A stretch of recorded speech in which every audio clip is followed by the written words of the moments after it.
What is going on, everybody? Happy Monday, the start of another week. Here we are. Or Tuesday, or Wednesday, or whenever you're getting to us. I hope you're getting to us on a Monday because you just got to keep up with us. Oh, yeah, you're going to get behind quick. You're going to get behind, and you can't get behind listening to my voice. Wow. Joined by my wonderful and charming as ever producer, Rochelle. That's so nice. I'm just making it up. No, she's very wonderful, very charming. How are you, Rochelle? I'm good. I just got back from my college friend's wedding. I was going to ask you about that. How was that? It was good. I tried to make something happen. There weren't any single people there, but there was a caterer that caught my eye. Okay. Yeah. You know what? Well, you work with what you have. You got to pivot. If you're an artist, you gotta work with the materials that it's in front of you. Yeah. So caterer, handsome. Describe him. Oh yeah, very. Actually, he was just there, pretty much there. He had a penis. Yeah, exactly. Okay. So I did kind of what our guest today was talking about, where I just was like asking about the wedding cake, and then I, Just open-end, an open-end question, non-threatening. Yeah. And nothing happened. Turned out we had very different political views. Why did you guys start talking about politics? It was a long night. You were in Texas. Know your audience, Rochelle. I know. Also, how did that... We were at the taco truck. I ordered a Democrat. The taco was named the Democrat. It turned into a whole thing. Was it going well before that? Yeah.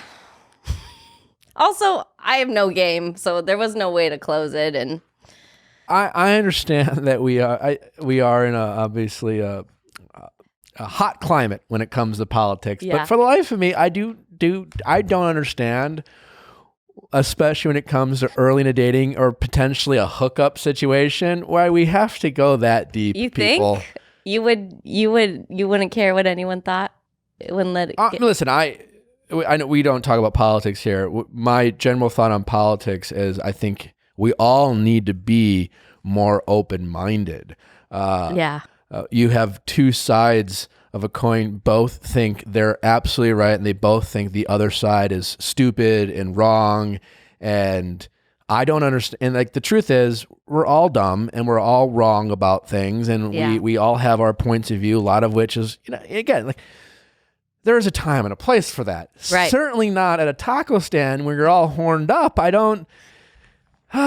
Man, I mean, also what people should do is the goal is to try to learn a little bit from them, have them learn a little bit from you, and hopefully you both leave satisfied sexually and maybe a little bit enlightened from the other side. So you think we really could have come together?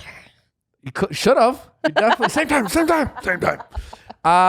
I know, what a shame, but it was super fun. It was fun to see all my old friends. I commend you for Thank you going for it. Thank you. And trying to get laid, even with the caterer. We could have made a great story. Do you get laid a lot at weddings?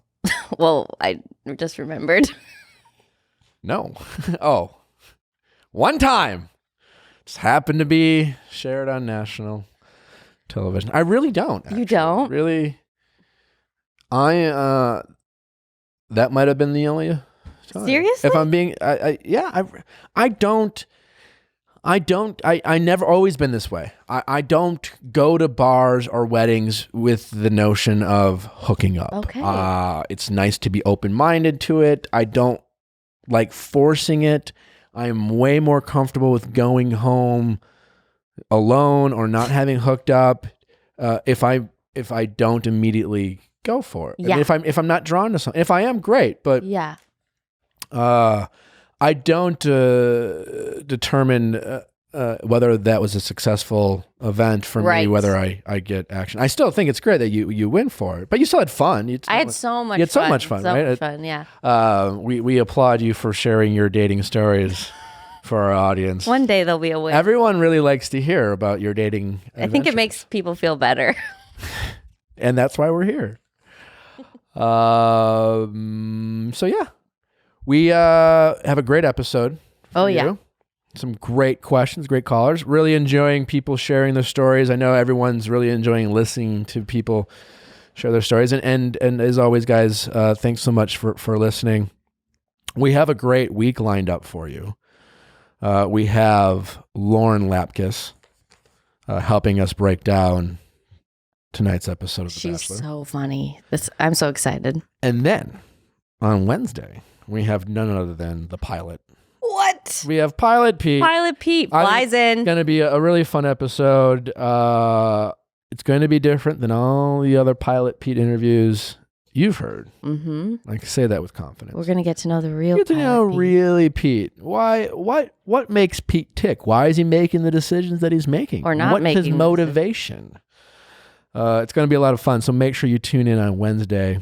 Anything else, Rochelle, before we hop in to Ask Nick? No, but you're welcome. This is going to be a great week on the Viall Files. Yeah, so stick with us. As always, we do appreciate you listening. We know we have a lot of choices. I feel like I'm a stewardess at an airline. Wow. I know you can fly with anyone. Glad you picked us. I'm always in the background, but I just got the cheapest flight, man. Like, thanks. But yes, we do appreciate you guys listening. Don't forget to send your questions. Obviously, ask Nick at Cast Media. We love to hear from you 10%ers out there. Tell your guy friends. We're going to help them too. Anything else, Rochelle? No. Let's get to it. Best Fiends. Best Fiends. Favorite game on our phone. That's right. We're exercising our brains with fun puzzles and cute characters. I played this the whole flight home yesterday. I'm on level 510. Do you feel smarter? I do feel smarter, but also it's just like fun. I play it. You're these bugs. They're super cute, and you help them evolve. If you get enough points, you can evolve, and then you destroy the slugs, the gross, ugly slugs. Listen, people, we all like to check out sometimes with the burden of life getting us down. We like to play games on our phone, but you have the ability to do that all while making yourself smarter by playing Best Fiends. Engage your brain with fun puzzles and collect tons of cute characters. Trust me, with over 100 million downloads, 100 million, I don't know about you, that's a big number. Get on this This train. 5-star rated mobile puzzle game is a must-play. Download Best Fiends free on the Apple App Store or Google Play. That's friends without the R. Best Fiends. If you are looking for fancy new furniture, get on the article train right now. Because I have an article couch. Rochelle has an article couch. Shook keeps texting me. We talk about our couches. Are you guys texting? We're friends. I know you're friends, but... she actually texted me a few minutes ago. What'd she say? I haven't read it yet. I think she invited me to some... I miss her. She's in love. I know she's in love, and people, fall off the face of the planet when they're in love. Yeah, but I know. It's a real dick move, but hey...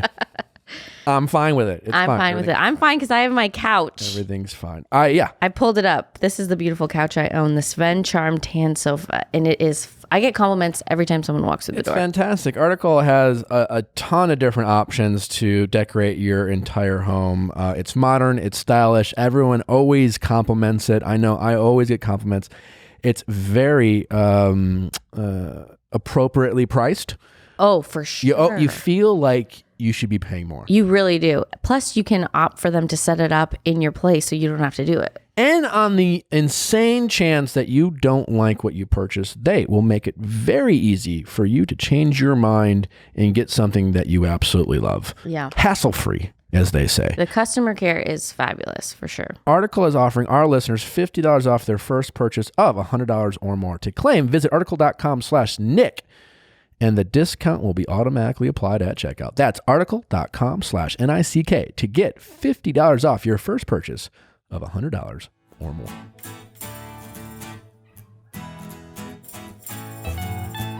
Question time with Nick. Let's ask Nick your sexy questions. How's it going? Good. How are you guys? I'm Samya, and I'm 26. Samya? Yeah. Great name. Yeah. Thank you. Samya. Yes, I don't think I've met people with the name, so pretty unique. How can we help, Samya? So I think I have a pretty short story background into this question, but like I said, I'm 26. I recently moved to Chicago like 16 months ago. I'm an attorney, so I'm pretty busy, but I try to make time to date.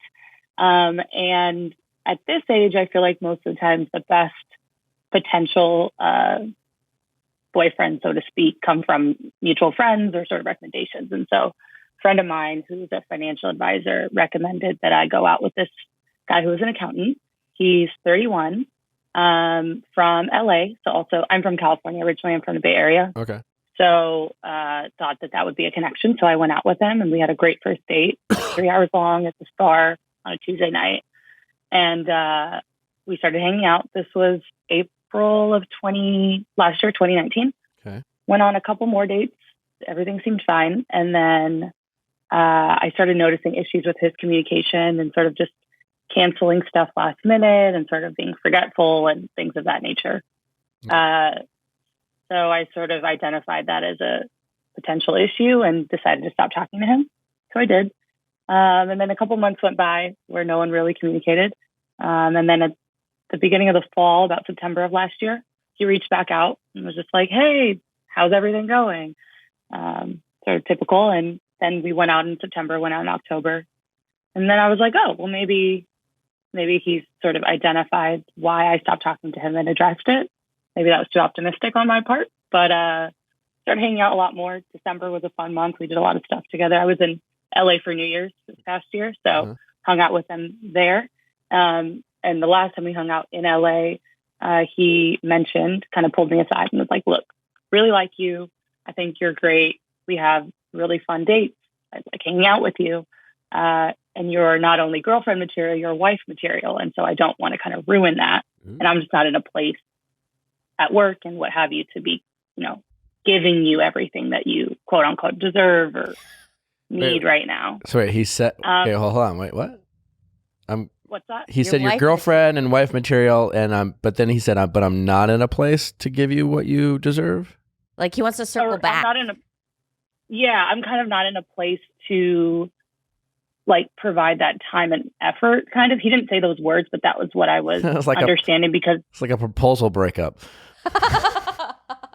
A proposal breakup. Yeah, I guess he tried to phrase it in I want to continue hanging out, but without the pressure of it leaning, going in the direction of trying to get into a relationship. And he brought this up. It's not like you were trying to define the relationship, and then this was kind of his way of navigating out. He kind of preemptively did this. Preemptively did. Guys love to cover their bases. What did you say? Yeah. It was funny because I actually kind of expected it given the whole year experience with him, I guess. And so I thanked him for being transparent because most people, I feel like this day and age will just stop talking to you or ghost you or whatever. So I appreciated him saying something about it. And so then I explained to him okay, well, I kind of explained it in 3 buckets. It's you're talking to someone, you're trying to pursue them. It's both ways and it's going towards something. Or both people have an understanding that this isn't going towards something, but they like hanging out with each other. Or the third thing is we just stop talking because what's the point? And so I basically turned it back on him and I was just so what should what should prevent me from just going to the third option, which is to just stop talking to you? Because what's the point? And his response was sort of well, I don't want you to do that. I really, truly like hanging out with you. And, but I don't want you to wait, and in your head think that oh, we can be friends for 6 months or a year. And then we can go into that first bucket. Yeah. If that makes sense. When did this conversation happen? This is the 2 days after New Year's. So it's been a couple of weeks. It's been a few weeks. Yeah. Where are we at now? Oh, the other thing. Right. So the other thing I told him was, okay, well, I think I've done my part in terms of cultivating a friendship, in terms of being the person to plan stuff and, show the effort. And so after that conversation, I have a hard time stopping myself from texting people I like. Mm-hmm. It's a problem that I have. And so you're not alone. It's fine. Yeah, deleted his contact kind of thing. Tried to ignore him. And then he reached out maybe I don't know, maybe like January 7th or so. Like, the other thing, sorry, he works in Chicago. He's just from LA, but he goes back and forth constantly. So he reached back out and was just like, hey, like, what are you up to? Let's hang out. And so like we hung out again. And then I kind of felt like I was getting back into what I was doing before. Yep. And like, I just don't want to do that. And so I don't know if there's a way to not do that without completely cutting him off entirely. It's a weird thing. Probably not. Just because we weren't friends to start. Yeah. What do you want out of this?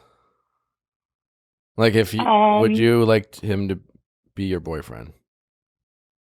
Would you want him to want to be your boyfriend? Yes. Yes. Okay. If I'm being honest with myself. Good being honest with yourself. That's what we're here for. Yeah, I mean, everything else is just kind of it's kind of game playing, you know. Yeah. He's just a guy who what it sounds like is, and I guess in some ways I feel like maybe I could relate to him. And he's 31. You know, sometimes guys, maybe it's just people. We don't really know what we want. We don't know what we don't want. We get very unsure of ourselves in terms of, committing. And it's not even, I don't doubt that maybe he envisions he wants to commit and settle down someday, but there's something that's holding him back. And it's not a you thing, most likely. It's just nothing really is. I mean, I wouldn't spend a lot of energy negotiating with him.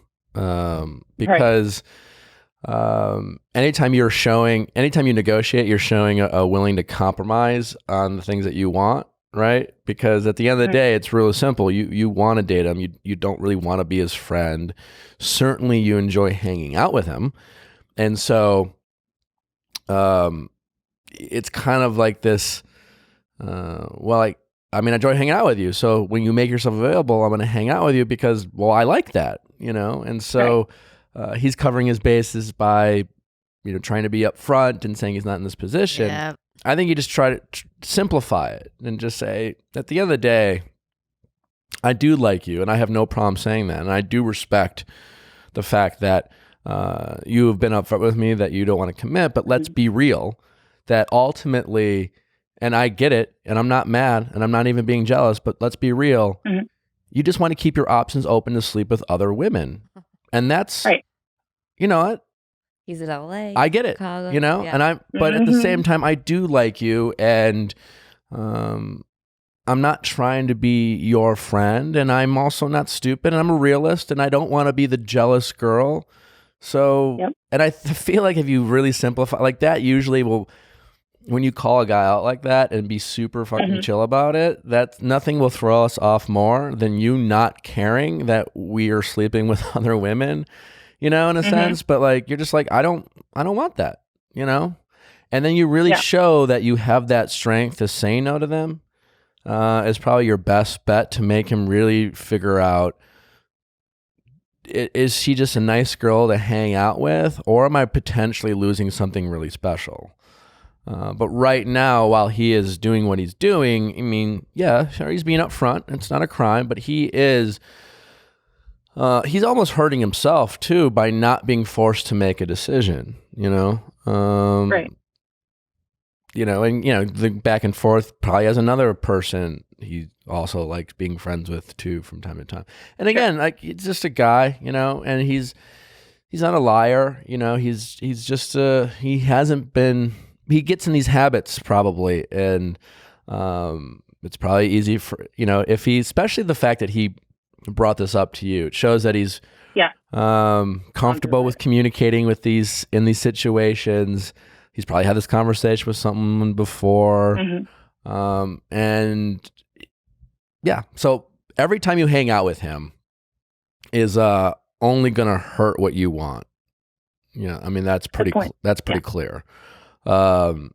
It's just human nature. Again, you get an inch, you take a foot. It's going to be very hard for him if he is getting what he wants at his convenience to ever have to decide on his own terms that he's going to have to make sacrifices. Right. So and again, whether you're sleeping with him or not, or just going to the movies with him, if you're going to fill the needs that he has on his time, on his convenience, there's just no incentive for him to make any sacrifices. In any relationship there's a sacrifice that needs to be made. Mm-hmm. You want someone to want to be, you want the person you're going to be with to want to give up things to be with you. That's kind of the whole point of that's really the romance of it all. So yeah. Yeah.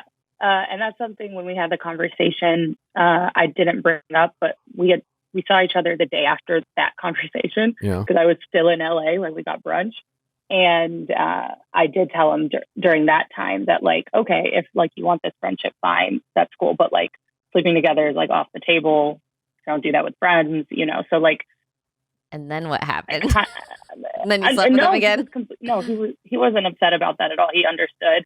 And also, Nick, you were right to the point about him having that conversation prior, because that's something I left out as well. During the conversation, he told me, he was just like, I get it. Most girls, when I have this conversation with them, they go ahead and just like leave the situation. Like can't do this, He said this? He said this. Okay. Yeah. So I'm like, okay, you've done this a number of times. Like, why? Yeah. Is that? And also another thing that kind of comes through my mind, which is, did you point that out? Sometimes. What's that? Did you ask him, like, well, how many times have you had this conversation with someone? No, I didn't ask that specific question. I mean, I just guessed it's probably a handful. I mean, I'm not sure. It wouldn't surprise me. Because that's a concern. That's like a red flag, right? I mean, good on him for being, seemingly very communicative. That's great. Yeah. But just, again, seems like a totally nice guy, but he's, he's been very honest. But that is hey, like, are you just, what's stopping you from ever really committing with any of these women? Because that's the thing. And again, in some ways I can relate, and some things I struggle with. You get in these kind of dating ruts. You get to a point in your life, you may, I don't know what his dating history is, and this, like, you don't really know why you should, what makes this person special versus this person special. He likes you, you're smart, good looking, and successful. He's probably meeting other women or similarly nice, smart, and he's like having a nice time with all of you, and it's just like he enjoys your company, but nothing's, something he needs to figure out, but yes, so he's admitting to this to be a pattern. So, and yeah, it's just up to you. You just need to be realistic with yourself, that nothing you do, anything you do to give him what he wants based on anything you do on his terms is not going to help you get what you want. Right. I think so. When you do something and to hang out with him as friends, even if you're not sleeping together, are still on his terms, because your terms are that's true to be your boyfriend. Those are your terms. So you need to remind yourself when you do that, because we have a way of kind of reevaluating, like forgetting what we want and kind of negotiating with ourselves and with the people who set the terms and be like, well, I mean, I guess, I could, fine. You know what? But as long as we don't sleep together or we don't do this, then you feel like you somehow empowered this situation, but you haven't really, because he's going to, of course, he's like, sure, yeah, we'll go to the movies. And then, because ultimately he probably really enjoys your time, he enjoys your quality time. And then, you know what? We're not sleeping together, fine. But eventually you'll like have a moment of weakness, and he knows that, he's not doing this manipulatively, and he's not thinking out loud like some villain into himself, but like, he just knows that I'm fine. I'm not going to sit there and argue with you, and I'm not going to be a jerk and be like, well, why not? I mean, he knows to say, okay, sure. Fine. It's totally fine. We'll go to the movies. Let's just be friends, the sex will come kind of thing. The sex will come. Or also like, I'm getting that from other people. So not potentially, yes. Right. And so he's like getting his girlfriend through 4 different people. Yeah. And I think another thing that kind of made me think, okay, he's definitely like, I invited him to like a friend's holiday party, and we played Never Have I Ever, because that's what you do at parties. And one of the questions asked was like, never have I ever gone more than a month without sex. And I obviously drank because I've gone more than a month, as did most of the women in the room and most of the men. He was actually the only one that didn't drink. He didn't drink? And so no. Okay. So I was just like, oh, Never a okay. month? Oh, Well, hey. This guy's I an didn't ask accountant? follow-up questions, but I definitely noticed, and everyone noticed. They kind of looked at him like, are you sure? And he was just like, well, a man has needs and blah, blah, blah. And I'm like, oh, okay, so let me do the math here. How many times okay. How many girlfriends has he had? That's when I learned. Okay. This was in December as well. So It's a very extroverted accountant. Yeah. yeah, the opposite of, well, I don't want to make generalizations, but see, accountants often work in female offices. The accountant, college. Yeah, he's super. Yeah, the accountant in my first job, he got pretty much every girl in the whole office. He was one of the only guys. Haven't gone a month. That's not a long period of time. If you're not in a relationship, yeah, it's not. I haven't been in a relationship in some time, and it goes in spurts. Exactly. But there might be times where wow, I haven't slept with anyone in 4 months. Yeah. It's just I'm not actively trying. And, yeah, you know what I'm saying? Exactly. But to have never gone a month? And you're 31? That's wild.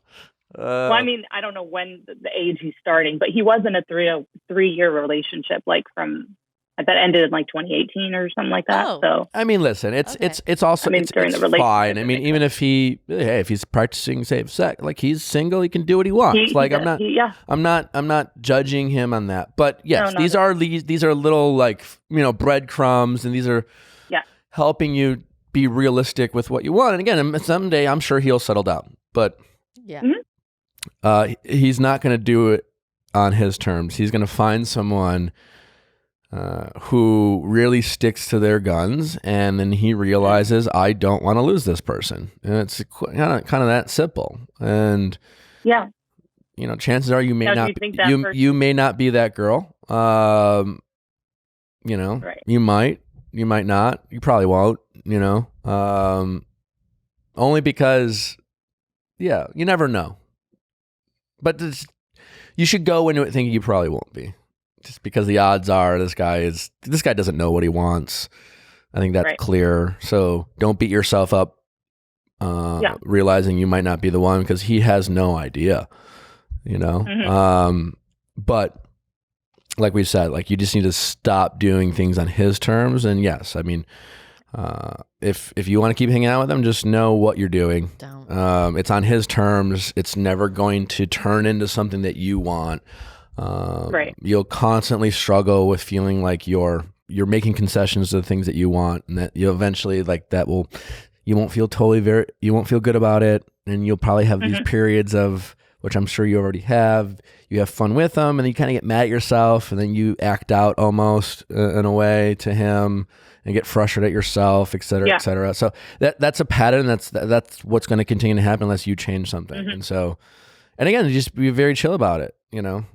I thought about it. Listen, I know that you are doing this, and that's totally fine, but I do like you, and I would like to be with you, and it's this, I don't want to be your friend, and you have lots of friends, and I have lots of friends. Yeah. I want a boyfriend, and you don't seem like you don't seem like you know what you want, and you seem like you need to go figure that out and put it out. That's how you turn on him, and then you walk away. And then even if he's like, oh no, if by some miracle he were to say, no, you're right, I would say, you know what, I think you need to go really think about it, because right now this seems to be like a reactionary decision. And he doesn't strike me as a reactionary person, obviously very intentional in what he says. So I'm sure the response would be like, I respect that, and I respect you. No, he totally would. Yeah, and you should listen to that, not let it hurt you, because that's just like a canned line. He's so used to saying this. It's almost like chances are he's gonna he's the type of guy who might look back and be like, oh, well, I kind of regret that, because he's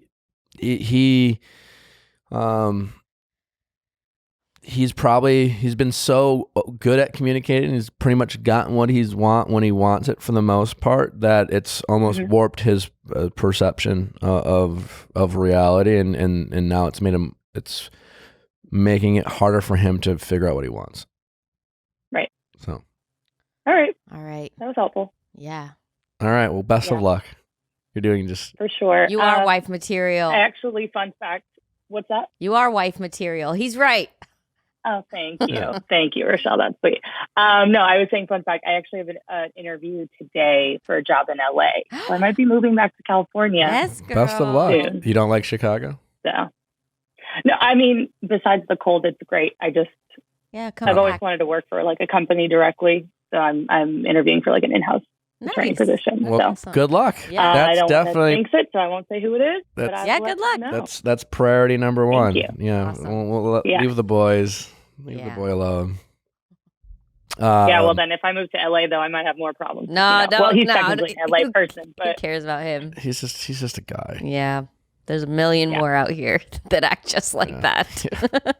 no, that's what I'm saying. That's the problem. Yeah. But it's fine. I mean, it comes down to knowing what you want and really prioritizing that, and not being afraid to say that to yourself and to the guys you're dating. Act in a relationship how you act in your job. Yeah. Because it seems like you really know what you want. Yeah. Yeah.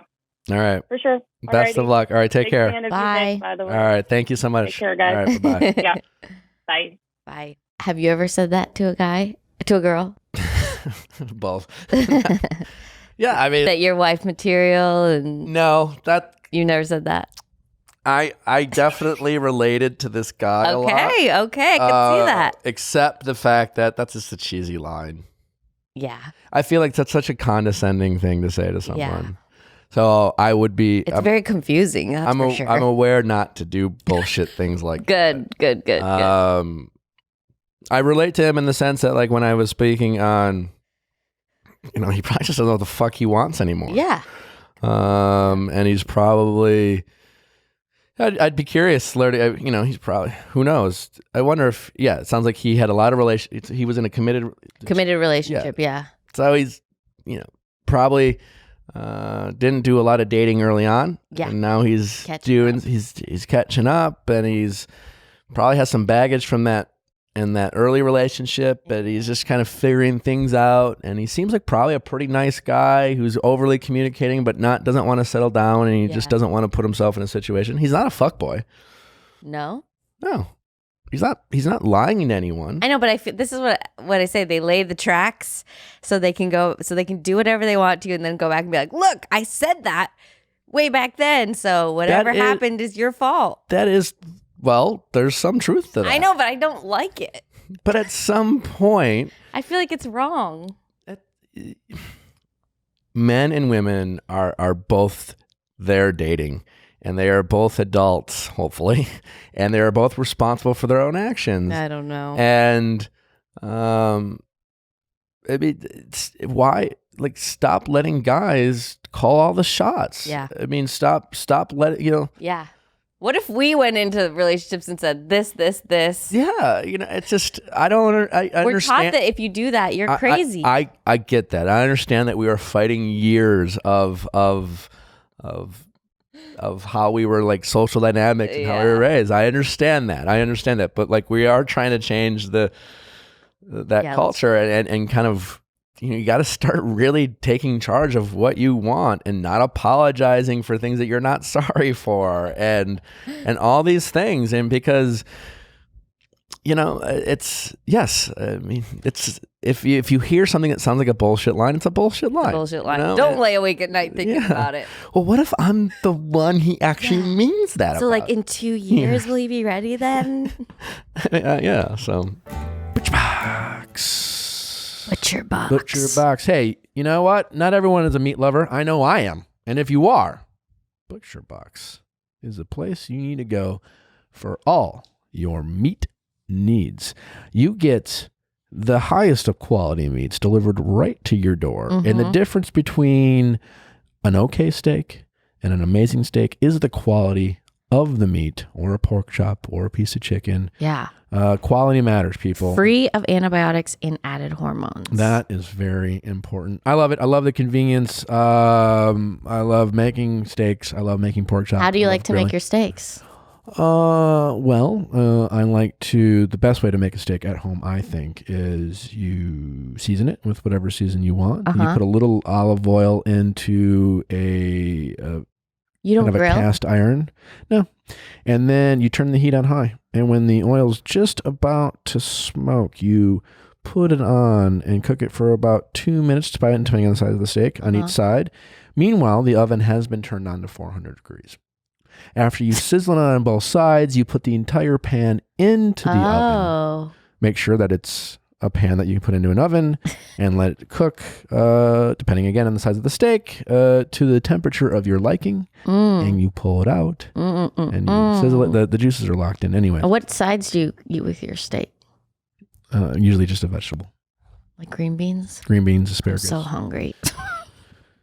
Well, now that you are feeling and just craving the meat, ButcherBox will send you 2 filet mignons and a pack of bacon plus $20 off your first box when you sign up for butcherbox.com/VIALL or use promo code VIALL at checkout. I'm so hungry. That's insane. Bacon. That's 2 free filet mignons and a pack of bacon plus $20 off your first box. Just go to butcherbox.com/VIALL or use promo code VIALL at checkout. Figs, gone are the day that you have to look like a scrub, no pun intended. Wow. In the healthcare industry.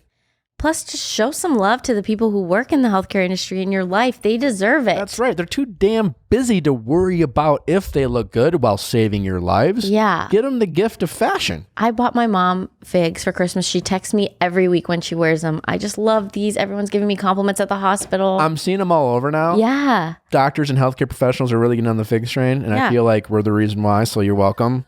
Also, figs might be a part of that too. But yes, they're great. They're fashionable. Everyone loves them. And you have a pair, right? I do. I wear them around the house. Joggers. Yeah. Very comfortable. Yeah. And every time you shop there, they give scrubs to healthcare providers in need around the world through their Threads for Threads initiative. It's incredible. Mm-hmm. They're made of the highest of quality. They look great. What more can we say? So, whether you are one of the awesome humans that works in healthcare or someone that wants to say thank you to those deserving folks, Figs is going to make that easy by providing you with 15% off your first purchase by using my code, VIALL. Get ready to love your scrubs. Head to wearfigs.com. That's WEARFIGS.com and enter my code, VIALL, at checkout. How's it going? I'm good. I'm Melissa, and I'm 29, turning 30 in March. Okay, very specific. All right. Yeah, that's coming up. It's a big deal. How can we help? Almost 30. So I'll just start off. I've been single for like forever, pretty much. So I am a single mom, and I have been trying to navigate this dating scene since probably, I would say 2014 is when I kind of got into it, end of 2014, 2015, because I had my daughter in 2013, and I've had like different flings here and there. But most recently, I kind of started talking / dating, I guess. A recently divorced single dad, and it's been very, very different from what I'm used to, because the guys that I've noticed that I used to attract are guys that grew up without dads, like, or who were raised with single moms and whatnot. So it was easy for me to relate with them in that way. But I don't know, dating a single dad is a little tough. Single dad / divorce, I guess. How many kids does he have? He has 3 kids. 3. Okay. Yeah. Is he older? So one is 10. No, how old is he? Oh, he's 35. Oh, okay. Yeah. So it's actually right up my alley. I like that. I'd prefer to date someone in their mid-30s. Okay. But yeah, it's just been so difficult. And I guess I don't know if it stems from me, because I know that I am obviously working on myself, working on loving myself. And I don't know if it has to do with like my little lack of patience and confidence, or if it's just this whole situation. But to me, he's not doing anything wrong. Like, I think the situationship, I guess you can call it, everything's going pretty well, but I am very, very impatient when it comes with communication. as you all know, texting sucks. So, yeah. So I guess I don't know. Like, if do you like him? Yeah, I really do like him. What do you like about him? He's very different from what I'm used to. He actually has his shit together. The other guys that I used to date or talk to, I don't want to say this, but I probably should. They're kind of like scrubby, I guess. Like, I'm not used to dating someone that has their life together, has like a good career, obviously has kids, and has been married in the past. So like, to me, it's just like the fact that he's been married before. He knows how these things go. And for me, like, I've never really been in a serious committed relationship. So I'm just completely lost with how to navigate this whole thing. And I don't know if it sorry. When you had your kid, you got pregnant, you weren't in a relationship. Is there a father in that scenario? Yeah. So it's just a little complicated, but yes, her father is in the picture, but him and I were never together. Okay. It was kind of like a one-time thing. Sure. So obviously never had a relationship. Okay. So have you ever had a serious relationship? In college, I did date someone for like a year and a half. Okay.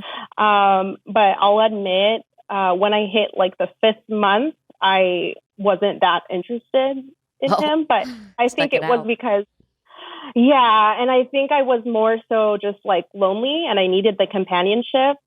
And I really regretted like kind of like stringing him along. So I guess that would be the last serious relationship that I've had. And you said you were raised by a single mom? Oh, no. No, both of my parents have been in the picture, but the guys that I've dated in the past, they were raised by single moms. And don't know how or why I tend to attract those men. So now this scenario is completely different. It'd just be a cool so I don't know how to navigate it. So what's the problem? I don't know if it has to do with me being impatient, but I feel like when we're together, everything is like perfect. I feel so secure when we're together. And that time that we spend together, I feel so happy. I feel like I can be myself and whatnot. But then like the moment that we're not together and we're not in communication, that's when I start to like panic and freak out. And I don't know why I start to feel that way. Like, when you like, what are we talking here? Timeline? I mean, you know, are you being like crazy where it's just like half a day goes by, you don't hear from him, you're losing your shit, or like he disappears for 2 weeks? Like, because in one scenario, it's what? He does not disappear for 2 weeks. I would not let that happen. Okay. I would say like he's getting a lot better with communication because I've already communicated with him like how it would hurt my feelings that he'd take hours and hours to get back to me and text me back. But for obvious reasons why that would happen is because he would be with his kids. And I, for one, obviously should understand that because I have my kid full time. She sees her dad like once a week, but majority of the time, obviously, my daughter is with me. So I don't know. Going back to the lack of patience, I don't know why. So just to recap, we like him. Mm-hmm. We don't see any actual red flags as it pertains to him as the person. When you are with him, you have a pretty good time. Mm-hmm. How long have you been dating him? Since September, so like I think 4-ish months. I think you just need to chill out, you know? And I think, you know, it's one of these situations where, you know, it's new, you haven't had this before, it's exciting, there's this pressure to make it work, but you're risking, you know, pushing something pretty good away because you're not really sure how to handle this in a sense, unless I'm missing something. But even in the email, I was like, I can't really get what's wrong here. Yeah, I mean, you know, to say you need in the moment to chill out. You know that he is. I mean, he's working as you said. He's got a career. He's got kids. 3. He's got 3 kids. He's got an ex-wife. He's got friends. There's a lot of things. You're the new, element in here, and you've only been around for a few months. So he's still vetting you out, and so don't give him a bunch of reasons to think, she's nice and she's cool and we have fun, but fuck, man, she's just like, I can't just need her to chill, So yes, he has a life, and you want to slowly assimilate that to his life as well, as much as you want him to slowly assimilate to yours. You can't make up for lost time in the sense that, you have been single and you wanted to meet someone, and now you found this guy who seems like he has shit together, and almost like instead of just being excited and thankful that you so far have met a guy who seems like different than the past, you want to then almost expect more out of him. I mean, in terms of like, also like if you were dating guys who were had less responsibility, right? They were just more there. They were just kind of guys that you had to take care of. You were probably used to being, a little bit more of an authority figure in that relationship. And then they were kind of always around, maybe partly because they had nothing better to do. I don't know, but you are dating someone with a drastically different set of responsibilities than you're used to that don't necessarily all pertain to you. And you find that attractive, actually, right? Yeah, but I find it very exhilarating. It's just, it's different, and I know in my gut that this is something that I should keep moving forward with. So, I just but know how to you got to take the good with the bad. So the good being this is sexy and attractive and all these things. The bad, and it's not really a bad thing, but he has less time to just make it all about you. This is not like in college when you had your one boyfriend. It was like school and your girlfriend.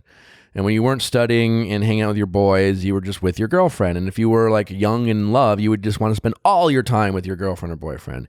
This guy, it's different, and it's more mature, and he is prioritizing things, and you are very new to this equation. So, again, like you have no idea when his ex-wife might call up and be pissed off about something, and he has shit to deal with. And unless you're feeling truly neglected, then I would,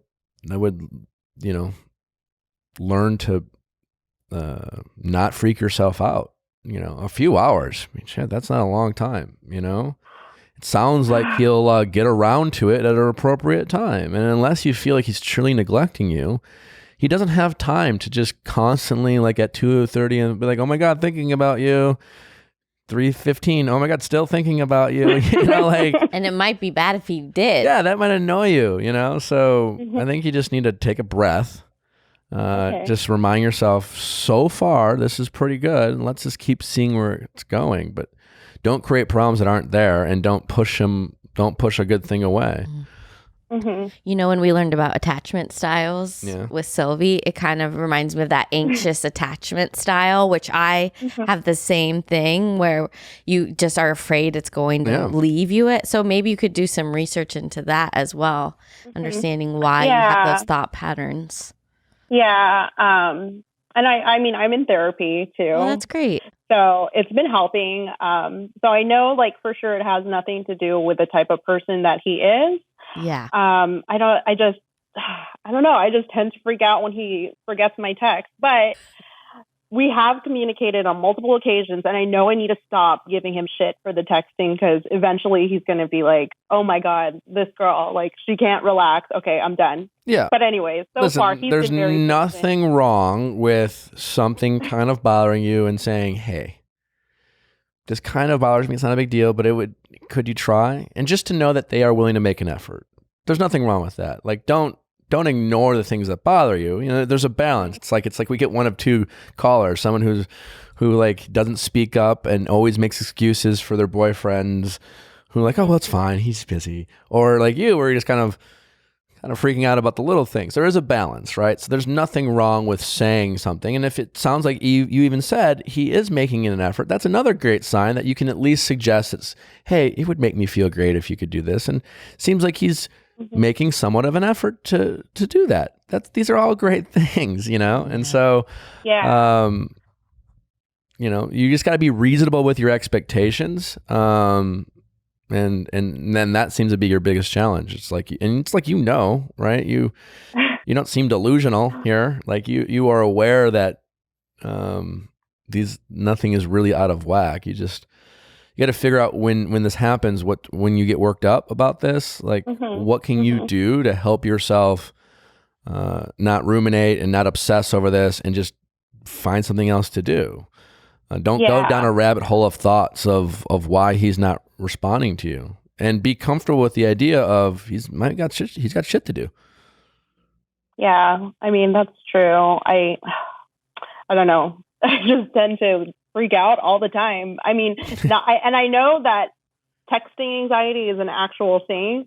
I just don't know why I put so much weight on this communication when we're not together. And I know, like, even in therapy, my therapist is like, you should really focus on the good things that you have when you're actually together. Try not to be so focused on communication when you guys are apart, because when you guys are apart, you should be building your own life. And obviously he'll be doing that too.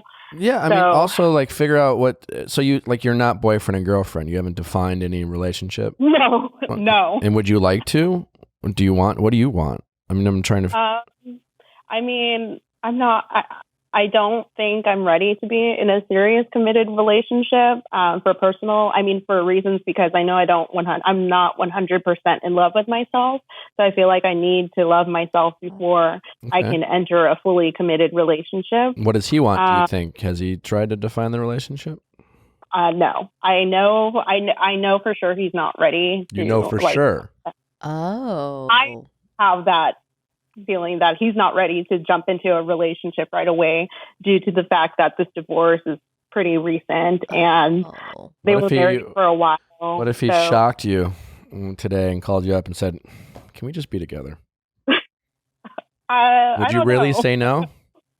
No, I wouldn't say no. I would just be like really surprised, because he surprised happy or surprised nervous? I would be happy and surprised at the same time. It would be very out of the ordinary. Here's what my gut tells me. My gut tells me you would totally love him to say that.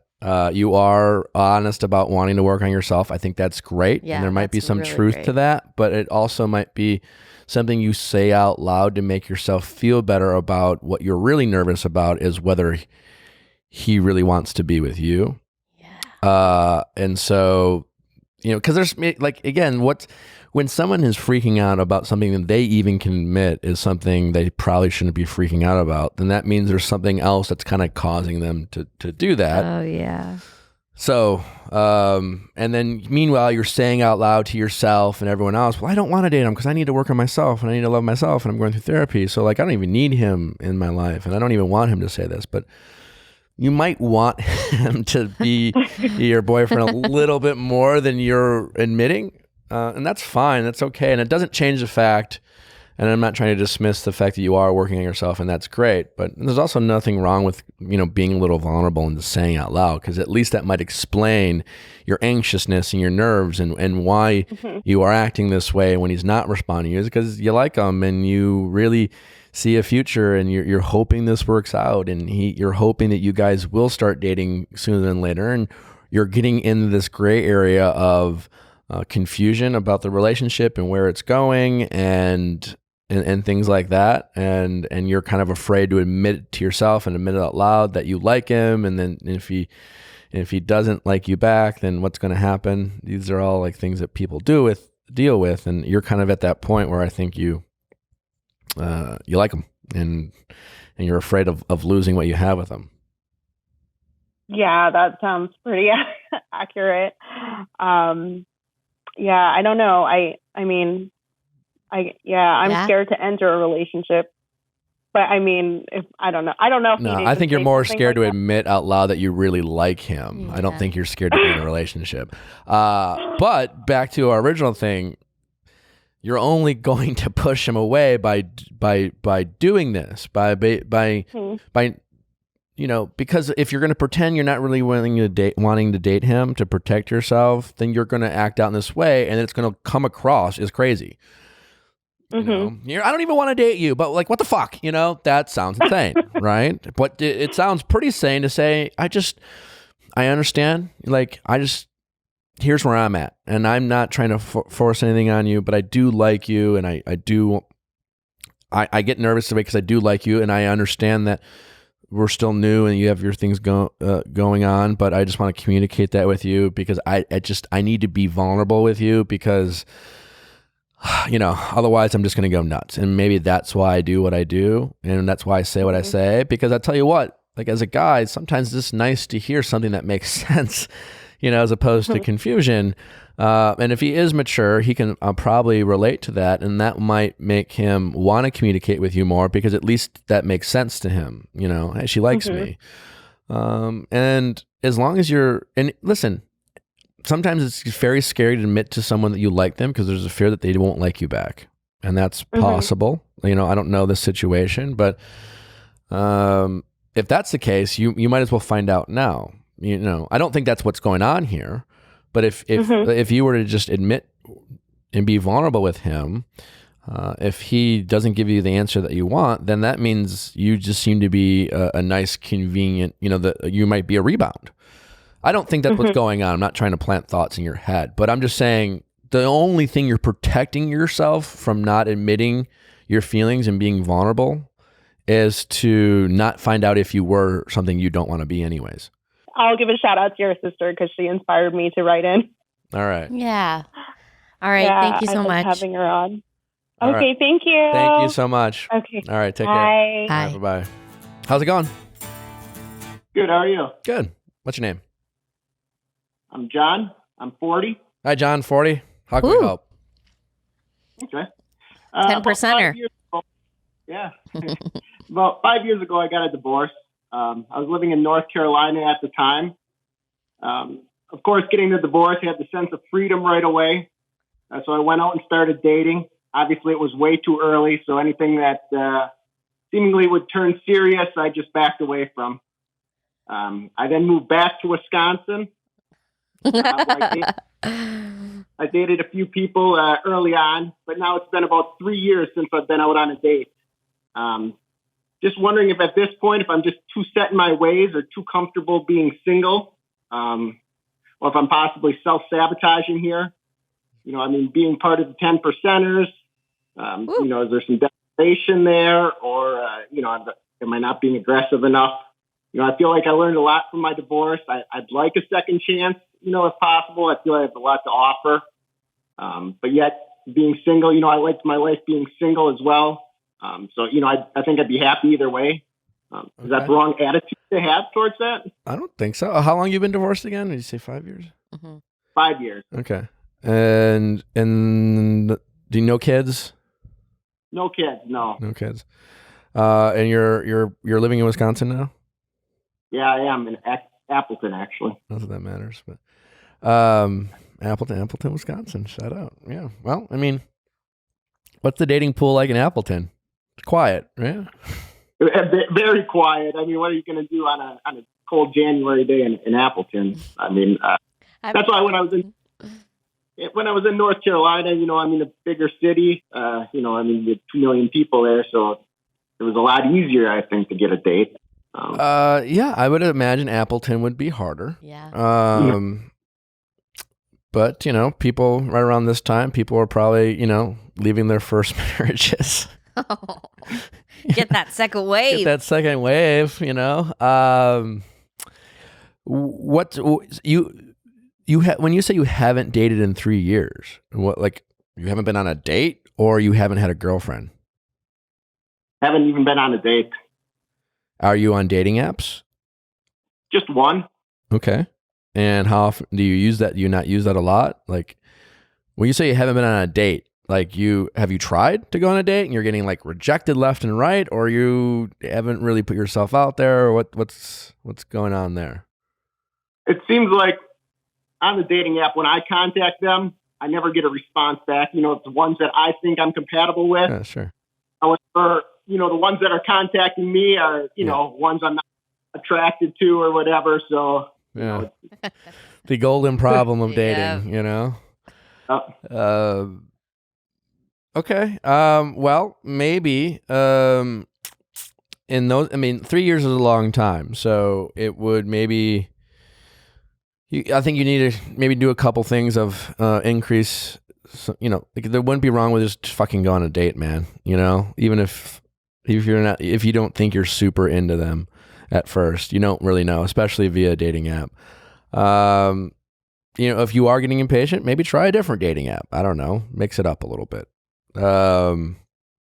What about your friends? Like, you're at this point in your life where I'm assuming it's not like when you were 20 and all your boys would go out and, every weekend you have the same guys and you kind of just all went to the bars. Like, do you have other friends in your life that are in similar situations, or you feel like you're just kind of on an island there too?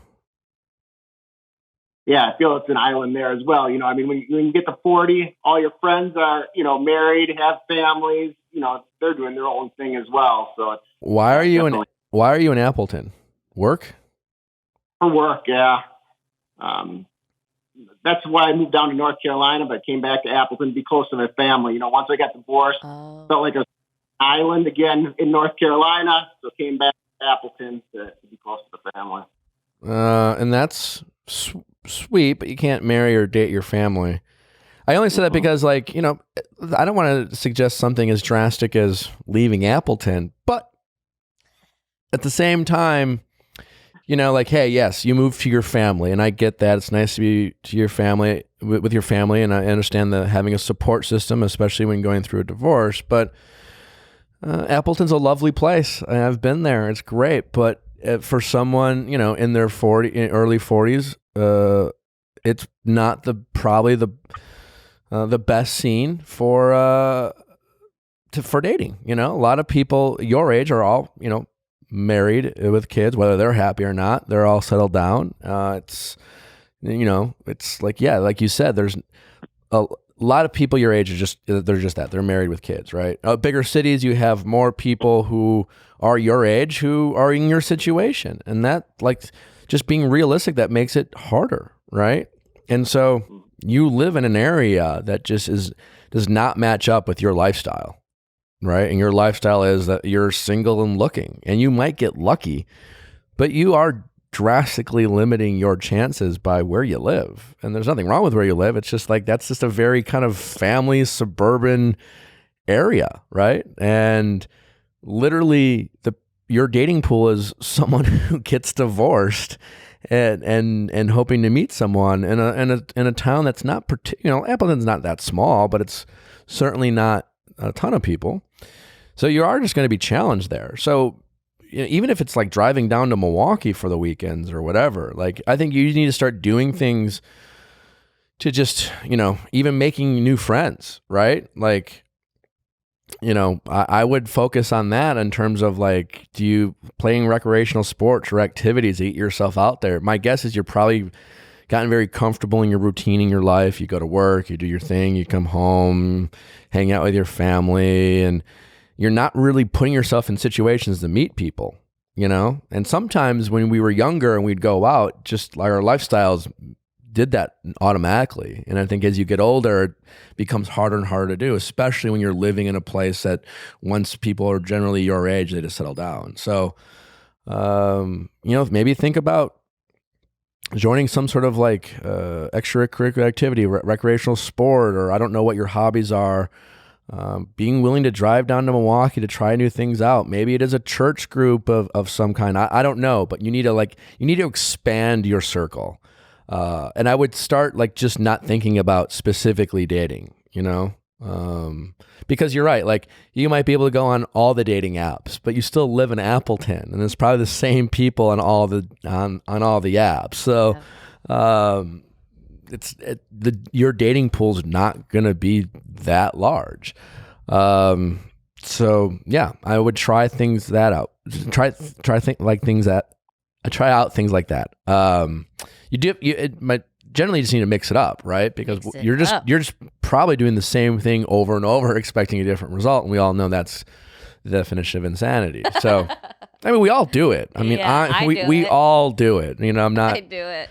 I'm not trying to be hard on you. So like, I would just really try to focus on that, because it is on this, I haven't been on a date for 3 years. Like that's a very honest thing to say. And you just gotta get through, really, really challenge yourself on doing new things. Try new things you've never tried before.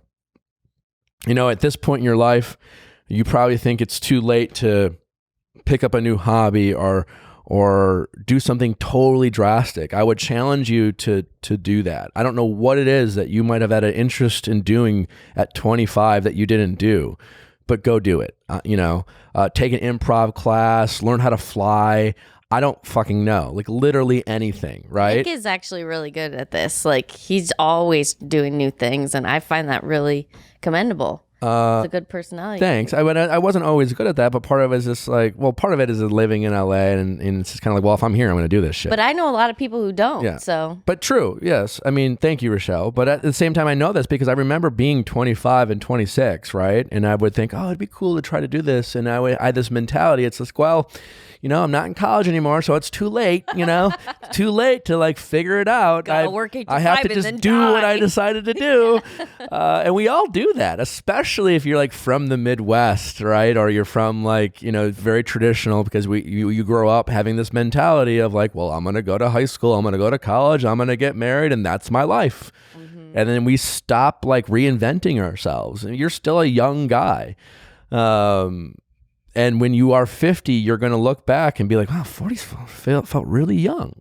So I would like make a list of all the things that you want to try. And you don't have to, it's not like you have to be super passionate about it. You don't have to be like, well, I never really thought about doing this, so I shouldn't do it. I don't know. If you have a remote interest, just fucking take it. What's a couple $100 to sign up for a class or whatever?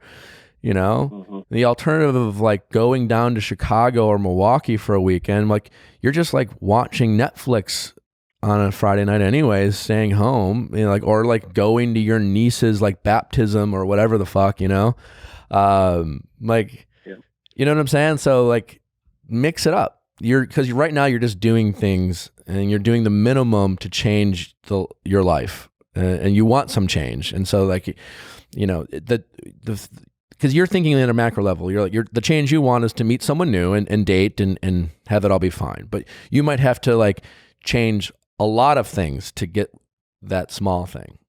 And my guess is if you do that, it will be all things that you will make your life more fun and enjoyable and exciting.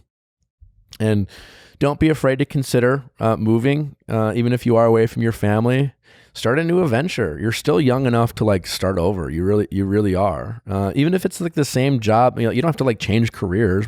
Could you work at this job? I don't know what you do, but my guess is you could probably stay in the same field and work somewhere else. Yeah, absolutely. I mean, in fact, they're talking about in a few years, because things are drying up here, that I would have to move down to, say, a Milwaukee or Chicago to keep up in the same position. Do that now. Do that now. Yeah. I mean, shit, especially if it's Milwaukee or Chicago. Like, you can drive up to Appleton whenever. Yeah. I don't know how many baptism and first communions your family's having that, like, you couldn't. Yeah. Chicago's, that's what, a 3-hour drive from Appleton? Uh-huh. It's not that far. Yeah. So yes, I would challenge you. Just it's going to be easier than you thought. You won't regret doing it. And then when you get to these other places, and if before you move, like be very proactive about, joining new groups and trying new things. And when you start expanding your circle, that will drastically increase your chances of meeting someone.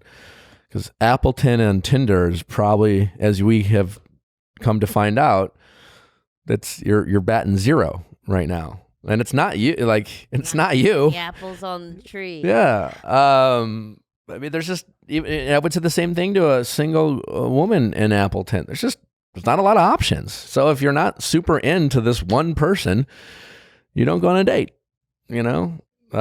People in New York and LA, where the huge cities are feeling like they're not connecting. So.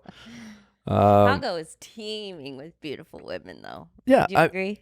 Even I'm sure Appleton does, but they're just not. There's just less of them, right? And so you have to get luckier to run into your person. So you need to go out of your way to expand your circle and be more proactive than a single dating app in Appleton. And you need to be willing to get out of your comfort zone and do things that you don't want to do. And you probably certainly have gotten comfortable and you have gotten set in your ways, no doubt.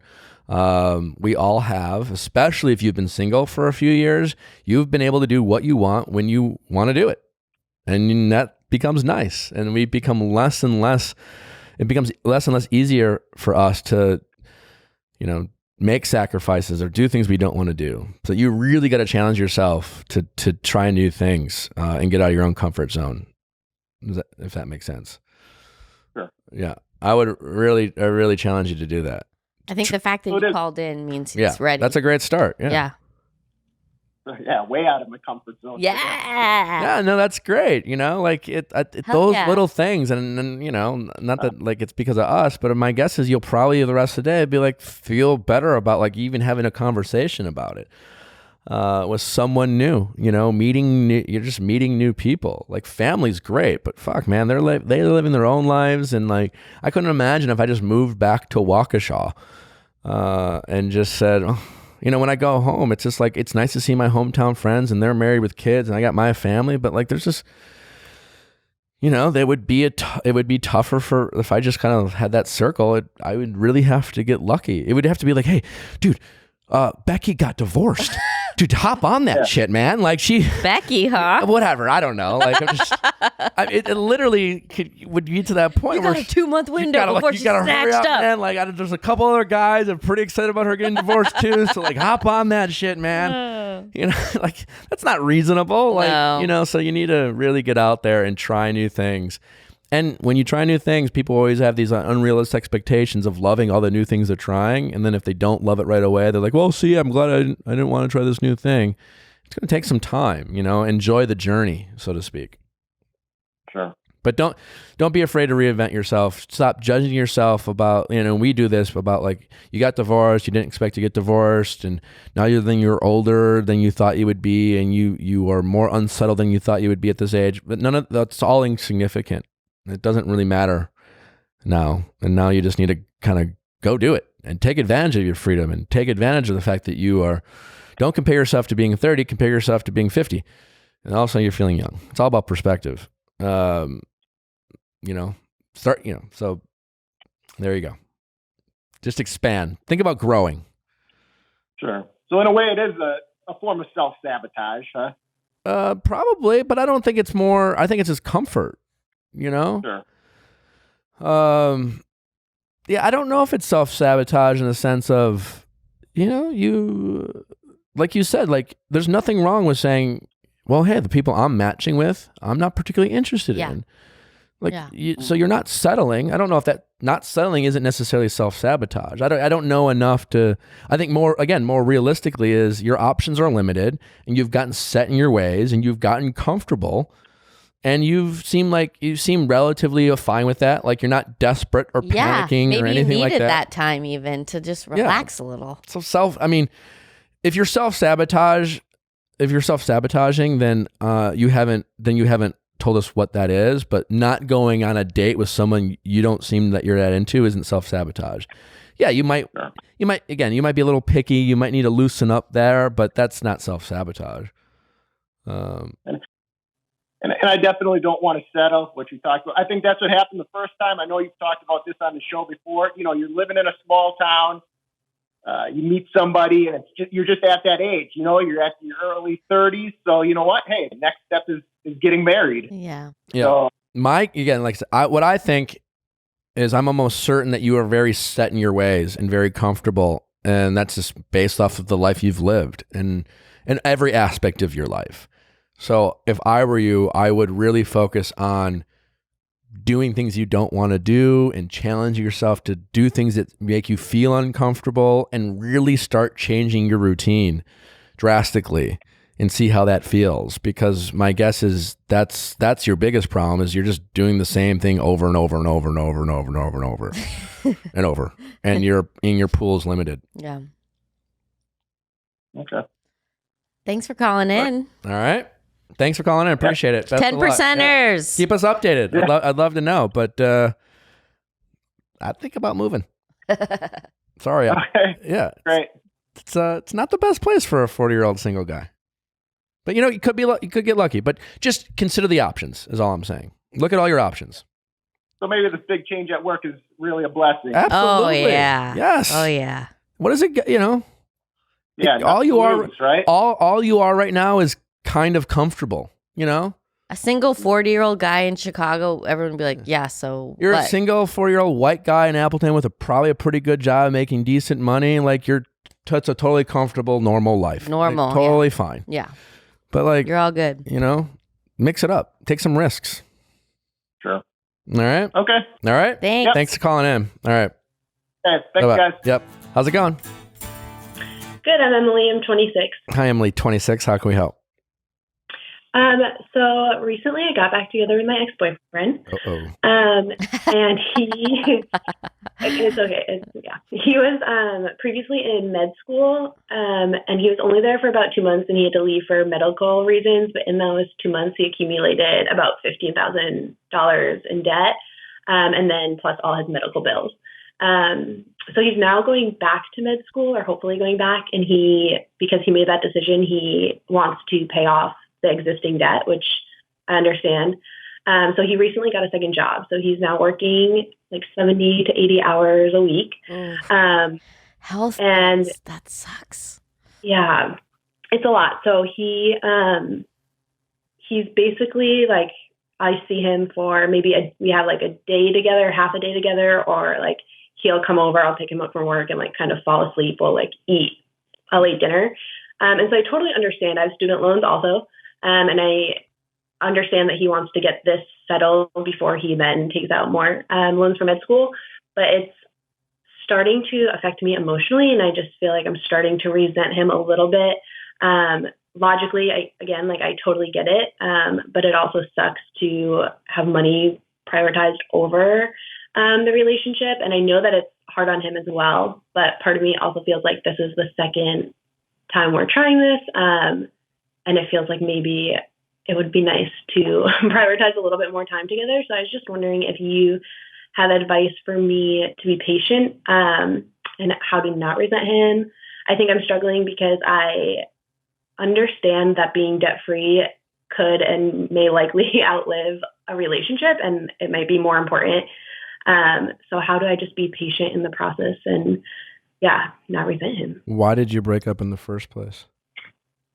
We both got into the relationship kind of after hard times. So after all his medical issues, and I had left a long-term relationship and moved back to Massachusetts. And so it was just a whirlwind romance. We didn't really know each other. It was like a lot of fun, but no foundation. So we broke up and remained friends, kind of built a friendship, and then started dating again. So it actually feels like a way healthier relationship now. Okay. But that's also frustrating to me because I feel like we're in a good place and would continue to grow stronger if we could see each other a little bit more. Okay. I think it's just kind of one of those things of, you seem like level-headed and you're like well thought out here, and you're trying to understand and empathize with his point of view. And it's just kind of, I think about checking in with the relationship all the time. I don't know where you guys are at in terms of like discussing the future and your commitment level to each other. And so, there's nothing wrong with feeling like your needs are emotionally not being met, Yeah. And if that's the case, I wouldn't try to hide that. I wouldn't, everyone has kind of that breaking point. And like you said, everything you're saying about him makes sense, It's good that you're supporting his dreams of being a doctor or going to med school, or I don't know what kind of doctor. And certainly these health things that that sucks, and he's paying that off. And I don't know. It's just one of those things.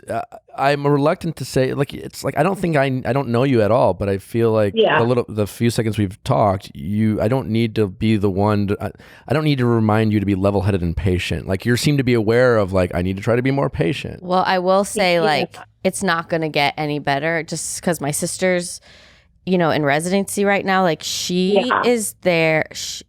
She's had zero time, and I felt similar resentment of I'm not a priority. I never get to see you, and I get angry too. But I'm just telling you, it's not going to get any better once he starts med school. Yeah. I think that's kind of why. Oh, is that? How old is he? He's 28. Okay.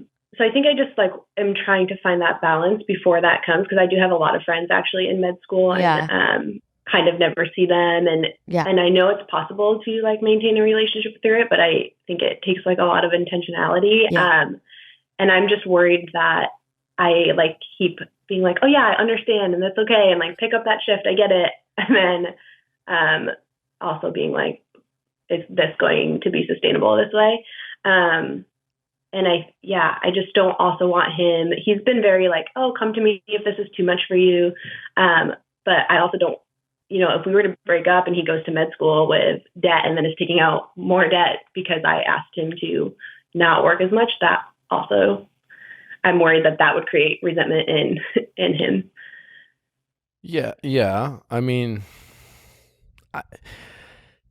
don't do that. I mean, listen, it's, I don't know. You're all kind of figuring each other's lives. I mean, you're also maybe probably overthinking a little bit, but it's tough not to be able to see people, but it's one of those things where do you feel like as busy as he is, the little bit of free time he has, is he prioritizing you? Yeah, 100%. Okay. So that's a good sign. And then I think that I'm not worried about like where his feelings are at in any way. I'm just worried about, because I think I've been in the last long-term relationship I was in. I totally wound up resenting my boyfriend. I moved cities for him.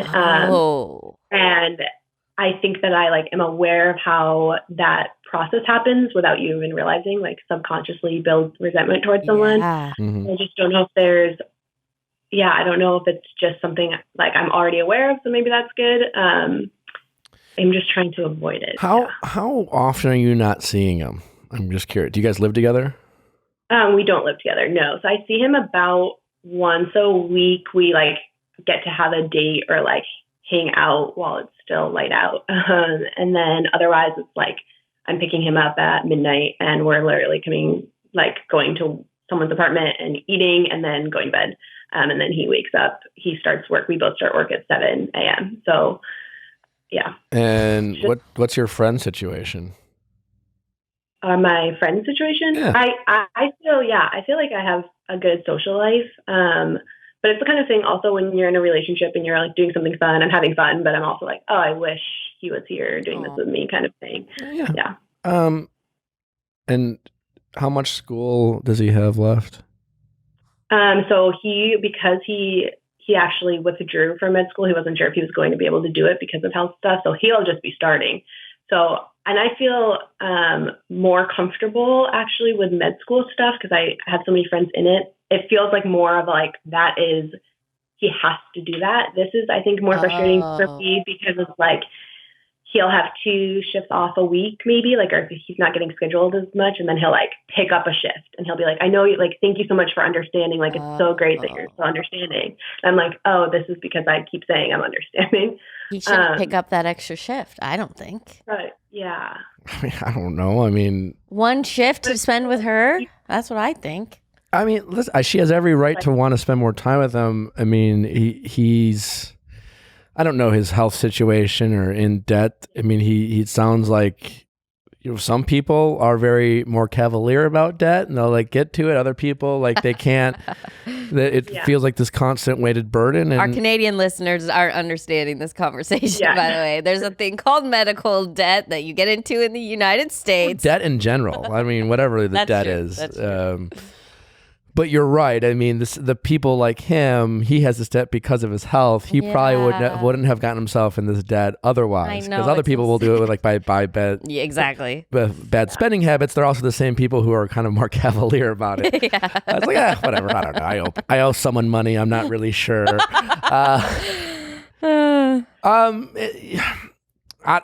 not a black and white answer here. The reason why I asked is like, there's just a couple different ways of looking at it, right? Mm-hmm. For all the people in their 30s and early 40s who call in, who tell a story of, I've been single for X number of years.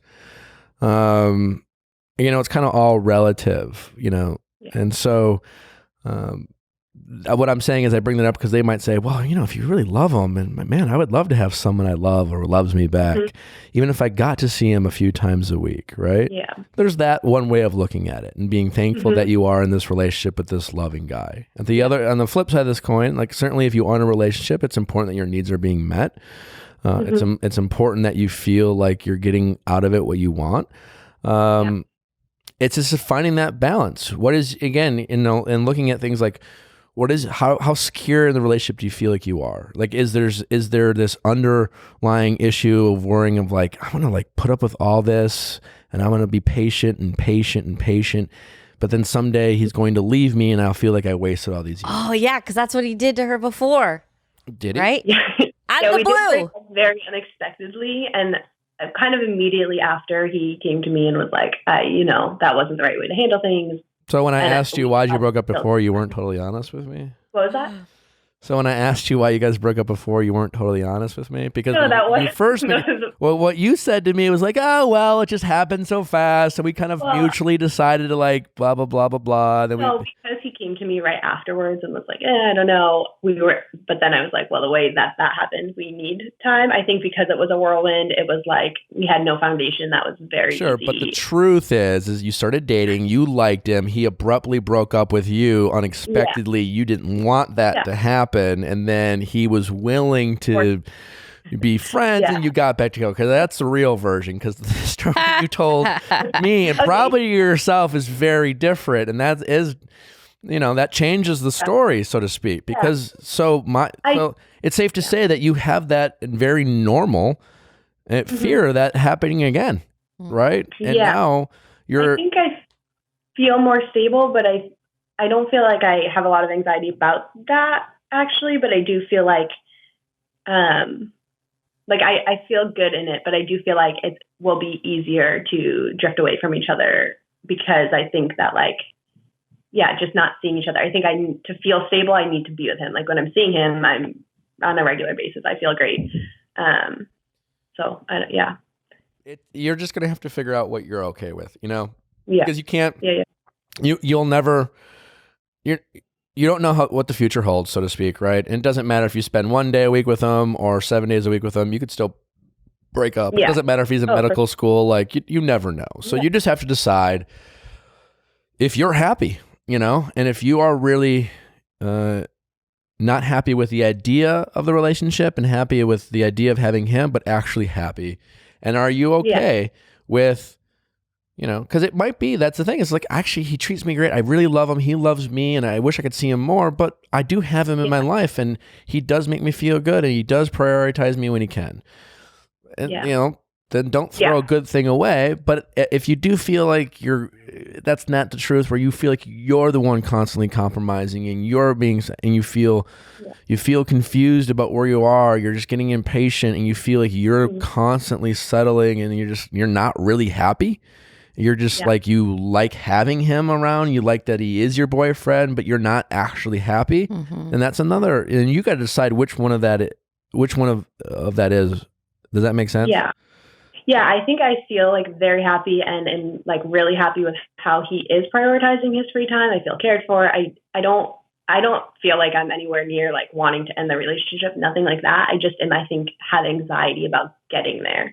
So I'm like, oh, I can do this now. But like, I mean, it could just be perspective, right? Because to some people, and everyone's different. Some people are like, wow, like it's like a perfect world, right? I have the security of a boyfriend, the regular sex, knowing someone who loves me, and I have all this other free time to hang out with my girlfriends and my friends and my job. And you are young still, so like, all these things that you should be able to do with the security of having a boyfriend who, by the way, is going to medical school and hopefully like makes it big. And like I'm married to the doctor someday. Like, so it's all perspective. So you just you got to figure out whether you're happy and it's all about sacrifice. Like what you're getting, is it better than what you're not getting?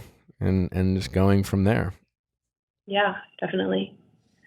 Okay. That's helpful.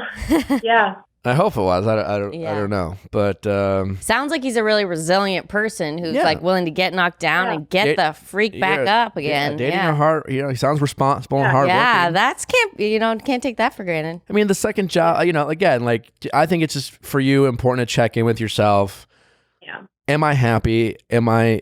Is he doing everything he can to make me feel happy within reason of all the other things that we want as a couple? So, absolutely. And it seems like, it seems like right now the answer is yes. Yeah.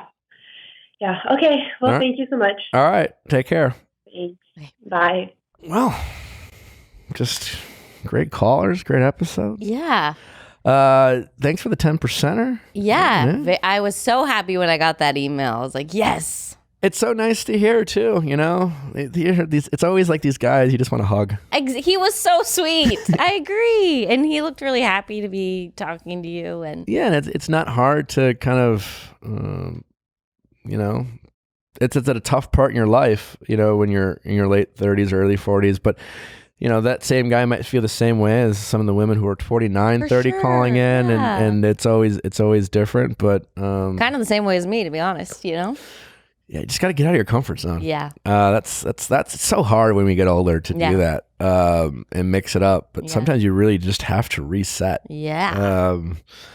Because Becky's not getting divorced, man, you know.